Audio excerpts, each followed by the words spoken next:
le loup, qui avait un nouvel ami.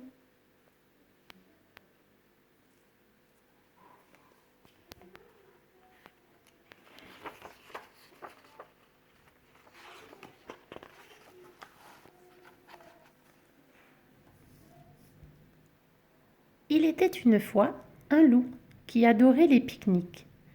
Soirée lampion en été, plaid et marrons chauds en hiver, lui et ses amis avaient toujours de bonnes idées pour s'amuser. Il s'appelait Lou. Ce jour-là, justement, Lou se rendait à un pique-nique organisé par son copain Gros Louis.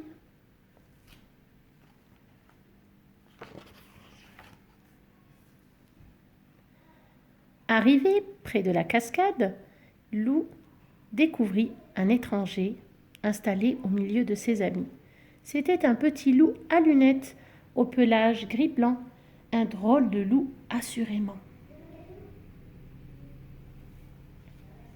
Salut Lou, fit Gros Louis.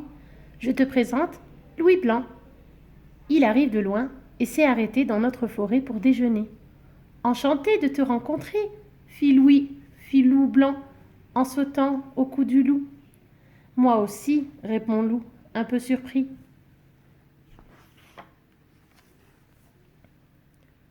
Ce fut un pique-nique très réussi. Loup Blanc était passionnant. Il avait vécu 1000 aventures et connaissait des histoires incroyables.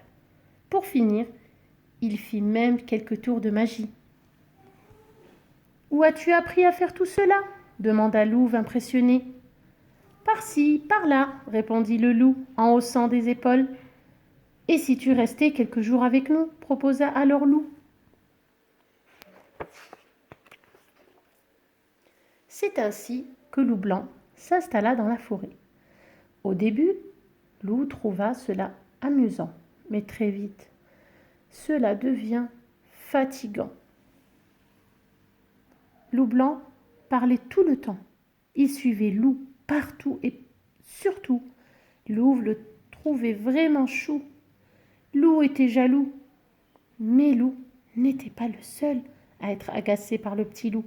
En effet, là où il passait, c'était la catastrophe assurée.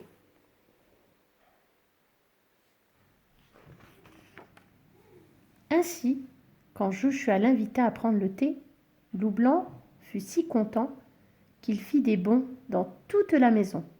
La jolie théière, les tasses, les biscuits se retrouvèrent par terre. « Pardon, Joshua, » fit le petit loup tout penaud. « Ce n'est pas grave, » soupira Joshua, « mais il faudrait apprendre à te calmer. Va donc faire un tour dans la forêt. »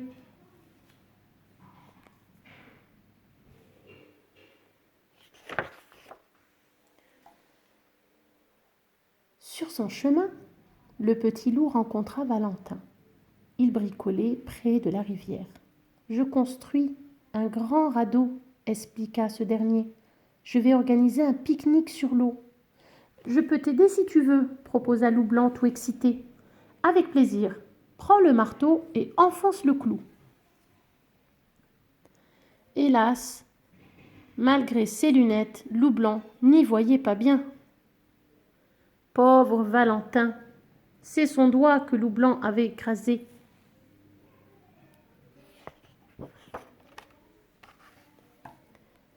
Un autre jour avait lieu la finale du tournoi de football de la forêt.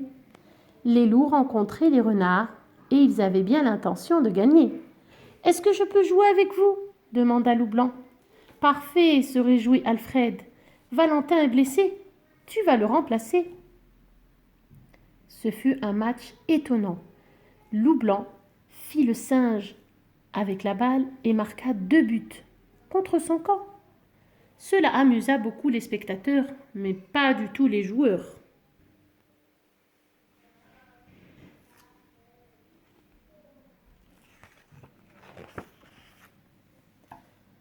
Drôle de façon de jouer, gronda Alfred.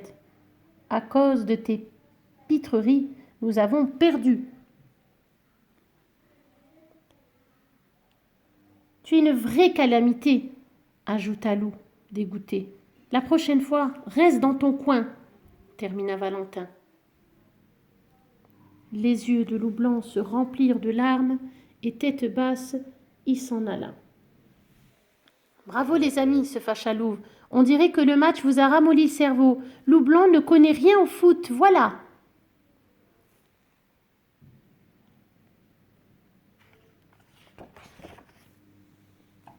Pendant plusieurs jours, personne ne vit Loup Blanc. Les loups commencèrent à s'inquiéter. Il doit être reparti, dit demoiselle Yeti. Après tout, c'est un loup errant. Voilà le résultat de votre méchanceté, marmonna Louve. Et s'il lui était arrivé quelque chose, s'inquiéta Loup. Il faut le retrouver, fouillons la forêt. Et chacun partit de son côté.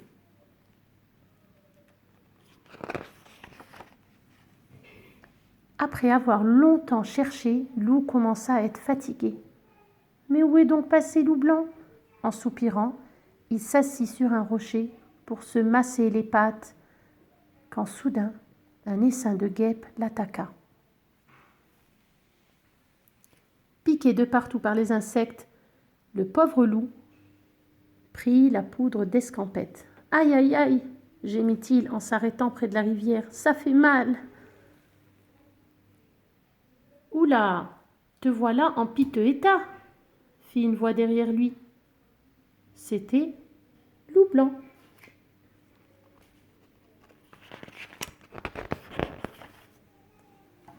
Sans perdre un instant, le petit loup sortit de sa besace des herbes séchées qu'il mélangea avec de la boue de la rivière, puis il étala le tout sur le corps de Loup.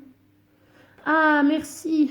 soupira Loup. « Je me sens mieux maintenant. »« C'est un remède de mon pays, » sourit Loup Blanc. « Cela va te faire dégonfler. En attendant, je vais nous préparer quelque chose à grignoter. Je suis affamé. »« Moi aussi, » sourit Loup.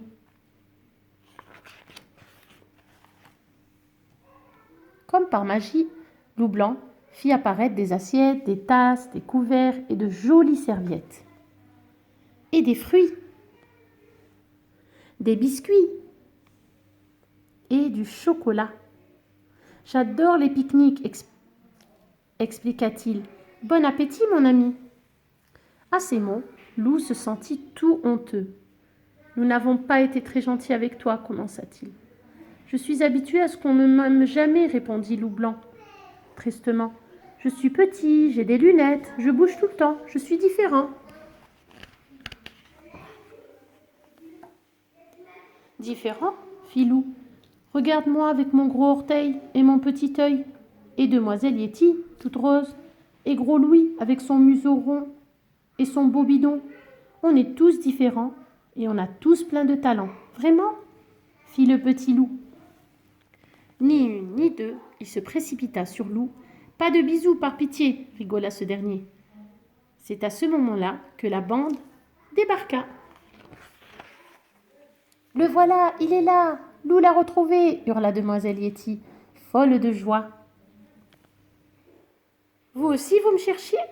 s'étonna Loup Blanc. « Évidemment, nous étions tous très inquiets, » répondit Louve. Doucement, Loup attrapa Loup Blanc et le déposa sur le sol devant lui. « Mes amis, ce petit loup est épatant. Je l'ai échappé belle grâce à lui. »